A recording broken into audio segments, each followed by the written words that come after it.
नीटच्या संदर्भात संपूर्ण देशातले विद्यार्थी एकत्र झाले आहेत. त्यांना त्यांचं फ्युचर इनसिक्युअर वाटतंय, परंतु केंद्र सरकार, राज्य सरकारने आणि देशामध्ये ज्या ज्या ठिकाणी अशा प्रकारचे प्रकार घडले त्या सगळ्यावर शासनाने कडक कारवाई केली आहे. परंतु सुद्धा भविष्यामध्ये असं काही घडू नये म्हणून दिल्लीमध्ये लाखो हजारो विद्यार्थी त्या ठिकाणी आंदोलनाला समोर आल्यानंतर ज्या पद्धतीने त्यांना पोलिसांनी लाठीचार केला त्याचं समर्थन आम्ही निश्चित करू शकत नाही. कारण त्यांना त्यांच्यामध्ये आपले लेकरं दिसायला पाहिजे होते.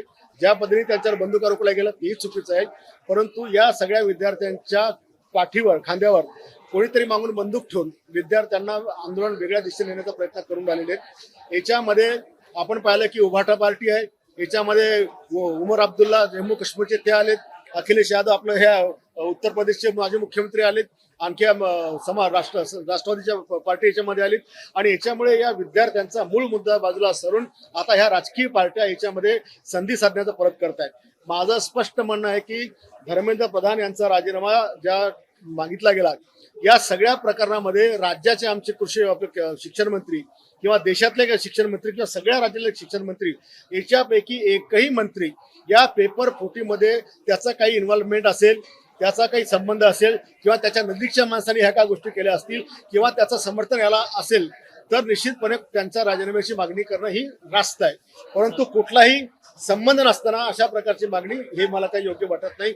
आणि ज्या पद्धतीनं काही नेत्यांनी या विद्यार्थ्यांना सांगितलं की हे आतंकवादी आहे, तर हा अतिशय बकवास विषय आहे. ते विद्यार्थी देशाचं भविष्य आहे, ते विद्यार्थी आमचे आहेत आणि त्या एक वेगळे स्वप्न घेऊन ते त्यांच्या आयुष्याची वाटचाल करत आहेत. परंतु त्यांची स्वप्न त्यांना भंग होताना दिसतात आहे आणि म्हणून त्यामुळे त्या विद्यार्थ्यांचा बॅलन्स गेलेला आहे.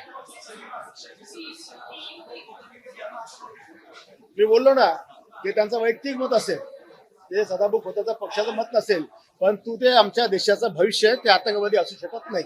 परंतु आता त्यांनी सावध राहिलं पाहिजे की याच्या वेगळ्या शक्ती याच्यामध्ये येऊन राहिलेल्या आहेत आणि या शक्तीचा वापर कोणी इतरांनी घेऊ नये याची काळजी त्या विद्यार्थ्यांनी घेतली पाहिजे. सरकारने जंतर मंतरवर आमच्याशी चर्चा करायला यावं, प्रतिनिधींनी चर्चा करायला यावं, असं विद्यार्थ्यांची मागणी आम्ही चर्चा करायला तयार नाही. नाही, सरकारने विद्यार्थ्यांच्या भावना समजून घेतल्या पाहिजे. 4 पावलं त्यांनी मागे जावं, 4 पावलं यांनी मागे यावं, पण चर्चेत हा विषय सोडवला पाहिजे. गुन्हे दाखल करून, लाठीचार्ज करून, गोळीबार करून, केसेस करून आपल्या देशातल्या विद्यार्थ्यांचं आयुष्य खराब करण्यामध्ये काय अर्थ नाही.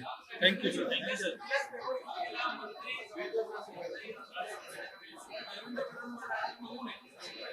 मी असं म्हणत नाही, जर त्याच्यामध्ये जर दोषी असतील, त्यांचा कुठेही सूत्रनाम असं त्याच्यामध्ये हात असेल तर निश्चितपणे कारवाई आवश्यक आहे. पण काही संबंध नसताना कोणाचा राजीनामा मागणं योग्य नाही.